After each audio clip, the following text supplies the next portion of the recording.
क्या झारखंड में कांग्रेस, झारखंड मुक्ति मोर्चा और आरजेडी का गठबंधन खतरे में है? क्या झारखंड में इंडिया गठबंधन में दरार पड़ने लगी है? क्या कांग्रेस और आरजेडी मिलकर बिहार में झारखंड मुक्ति मोर्चा का अपमान कर रहे हैं? क्या झारखंड विधानसभा चुनाव में सीट शेयरिंग विवाद का बदला झामुमो से बिहार विधानसभा चुनाव में लिया जा रहा है? क्या कांग्रेस और आरजेडी ने झारखंड मुक्ति मोर्चा को बिहार चुनाव में पूरी तरह से दरकिनार कर दिया है?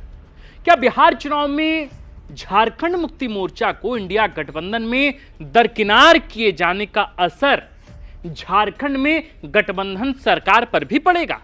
क्या वजह है कि बिहार में इंडिया गठबंधन के समन्वय समिति की बैठक की जानकारी झारखंड मुक्ति मोर्चा को नहीं दी जा रही? आखिर क्यों समन्वय समिति के किसी भी बैठक में झारखंड मुक्ति मोर्चा को न्योता नहीं मिला? झारखंड मुक्ति मोर्चा का अगला कदम क्या होगा?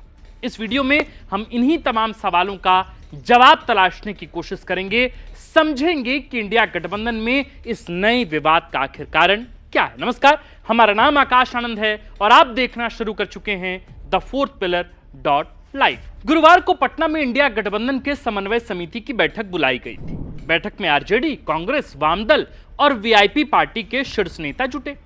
समन्वय समिति की यह चौथी बैठक थी। झारखंड मुक्ति मोर्चा इस बैठक से आहत है। दरअसल 14 और 15 अप्रैल को रांची के खेलगांव में आयोजित पार्टी के महाधिवेशन में बिहार चुनाव लड़ने का फैसला कर चुके झारखंड मुक्ति मोर्चा को इंडिया गठबंधन की समन्वय समिति की बैठक में शामिल होने का न्योता नहीं मिला। और यह पहली दफा नहीं है। बिहार चुनाव के मद्देनजर बुलाई गई इंडिया गठबंधन की किसी भी बैठक में झारखंड मुक्ति मोर्चा को शामिल होने का न्योता नहीं मिला है और अब झामुमो में तिलमिलाहट है। दरअसल पहली बैठक के बाद पार्टी महासचिव विनोद पांडे ने कहा था कि अभी समय है, हम इंतजार करेंगे। दूसरी बैठक में न्योता नहीं मिला तो बोले हम कारणों की समीक्षा करेंगे, हम अभी इंतजार कर रहे हैं। जब तीसरी बैठक में भी नहीं बुलाया तो विनोद पांडे ने रोषपूर्ण शब्दों में कहा था कि हम इंडिया गठबंधन के अहम घटक दल हैं, तो फिर बैठक का न्योता क्यों नहीं दिया? हमने झारखंड में कांग्रेस और आरजेडी को पर्याप्त सम्मानजनक सीटें दी थीं और अब उन्हें भी गठबंधन धर्म का पालन करना चाहिए। तब विनोद पांडे ने कहा था कि हम इंतजार करेंगे और यदि फिर भी हमें गठबंधन से न्योता नहीं मिला तो कम से कम बिहार के 15 सीटों पर अकेले चुनाव लड़ने पर विचार करेंगे। गुरुवार को जब चौथी बार भी समन्वय समिति की बैठक में झामुमो को न्योता नहीं मिला तो इस पर विनोद पांडे ने गहरी नाराजगी व्यक्त की। उन्होंने कहा कि हमारी पार्टी इंडिया गठबंधन की पार्टनर है, पार्टी की अनदेखी करना ठीक नहीं होगा और यदि अनदेखी हुई है तो झामुमो नई रणनीति अपनाएगा जिसका खुलासा जल्द किया जाएगा। विनोद पांडे ने कहा है कि हमने महाधिवेशन में ही बिहार चुनाव लड़ने का फैसला कर लिया था, उसी हिसाब से तैयारी भी चल रही है। बिहार में पार्टी संगठन को मजबूत करने पर काम किया जा रहा है। चुनाव में उम्मीदवार उतारने की रणनीति क्या होगी, हम कितनी सीटों पर चुनाव लड़ेंगे, अभी इस पर मंथन जारी है। विनोद पांडे ने कहा कि हालांकि यह समन्वय समिति की पहली मीटिंग है तो हम इंतजार कर रहे हैं। अब सवाल है कि बिहार में इंडिया गठबंधन में झामुमो की अनदेखी का कितना असर झारखंड पर पड़ेगा। सियासी जानकारों का तो मानना है कि झारखंड में निश्चित तौर पर कांग्रेस, झामुमो और आरजेडी गठबंधन पर बिहार के घटनाक्रम का असर पड़ेगा।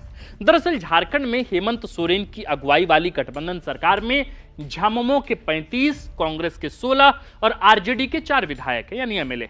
पिछले साल हुए विधानसभा चुनाव में इस गठबंधन ने 55 सीटों पर जीत हासिल की थी। हालांकि चुनाव से पहले और बाद में भी गठबंधन में कई मुद्दों पर गहरे मतभेद रहे हैं। आशंका है कि बिहार चुनाव में झामुमो की अनदेखी पर इन्हीं मुद्दों पर झारखंड में कांग्रेस, झामुमो और आरजेडी में गहरा मतभेद हो सकता है और इसकी वानगी दिखी भी है। मसलन रांची के मेकॉन काटाटोली फ्लाईओवर के उद्घाटन और इससे जुड़े रैंप विवाद पर कांग्रेस के वरीय विधायक डॉक्टर रामेश्वर उरांव ने गठबंधन की लाइन से अलग बात की। उन्होंने साफ शब्दों में कह दिया कि फ्लाईओवर के निर्माण में आदिवासी भावनाएं आहत हुई हैं। झारखंड में जेटेट की परीक्षा होने वाली है, इसमें कई जिलों में स्थानीय भाषा को लेकर विवाद खड़ा हो गया है। इस संदर्भ में सरकार में कांग्रेस कोटे के मंत्री राधा कृष्ण किशोर ने सवाल उठा दिया है। उन्होंने बाकायदा मुख्यमंत्री हेमंत सोरेन को पत्र लिखकर पलामू और गढ़वा में कुड़ुक और नागपुरी भाषा को अनिवार्य किए जाने के फैसले पर सवाल उठाया है। इसी प्रकार पारा शिक्षकों को बर्खास्त किए जाने पर भी गठबंधन के घटक दलों में एक राय नहीं।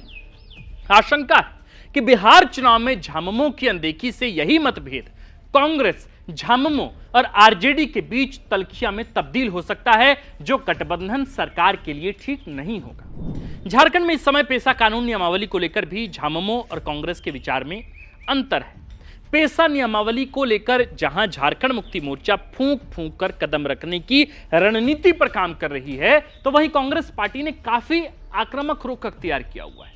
गुरुवार को मंत्री दीपिका पांडे सिंह ने बयान दिया कि झारखंड में जल्द ही पेशा कानून लागू होगा, ताकि झारखंड के आदिवासियों की स्वशासन परंपरा को मजबूत करके उनको उनका वास्तविक अधिकार दिया जा सके। गौरतलब है कि अभी झारखंड मुक्ति मोर्चा की तरफ से कोई स्पष्ट जवाब नहीं दिया गया है, बल्कि झामुमो कोटे के मंत्रियों का कहना है कि हम समाज में अंतिम व्यक्ति तक पहुंचकर पहले उनकी राय लेंगे और उसकी समीक्षा करने के बाद ही पेशा नियमावली को मंजूरी देंगे, ताकि समाज में विवाद की स्थिति पैदा ना हो। हालांकि पेशा कानून पर कांग्रेस की आक्रामकता समस्या पैदा कर सकती है।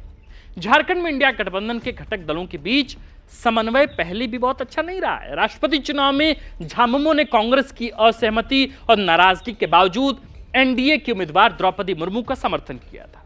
वहीं राज्यसभा चुनाव में जब झामुमो ने महुआ माझी को उम्मीदवार बनाया तो कांग्रेस पार्टी ने इस पर भी कड़ा विरोध जताया था, लेकिन संख्या बल में कमी की वजह से उसे समझौता करना पड़ा। कोरोना काल में कांग्रेस की तरफ से यह भी आरोप लगाया गया है कि हेल्थ, वित्त और ग्रामीण विकास जैसे महत्वपूर्ण विभाग के तहत महत्वपूर्ण काम होते हुए भी, जो कि कांग्रेस कोटे में है, मुख्यमंत्री सारी उपलब्धियों का श्रेय ले गए।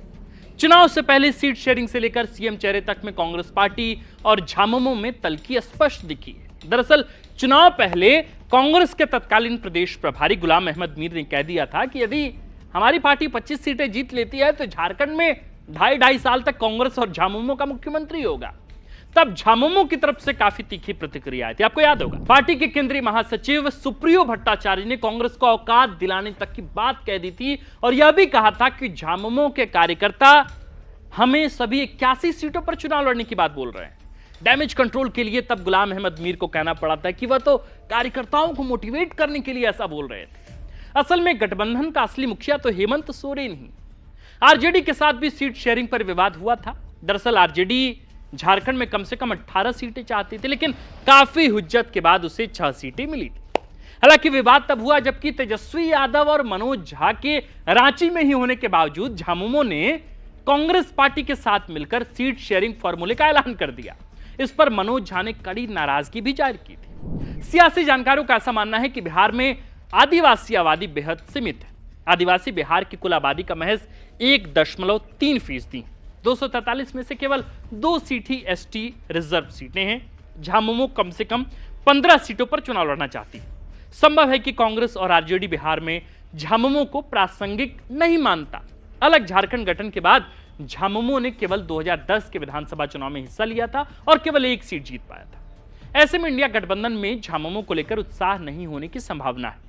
हालांकि कई सियासी जानकारों का मानना है कि जिस प्रकार से झारखंड में झामुमो ने सीनियरिटी दिखाई है, कहीं आरजेडी और कांग्रेस बिहार में उसका बदला तो नहीं ले रहे हैं। खैर, झामुमो ने बिहार में 15 सीटें चिन्हित की है और देखना दिलचस्प होगा कि वह कितना मजबूती से यहां अपने प्रत्याशी उतारती है। क्या बिहार में गठबंधन झामुमो को मौका देगा?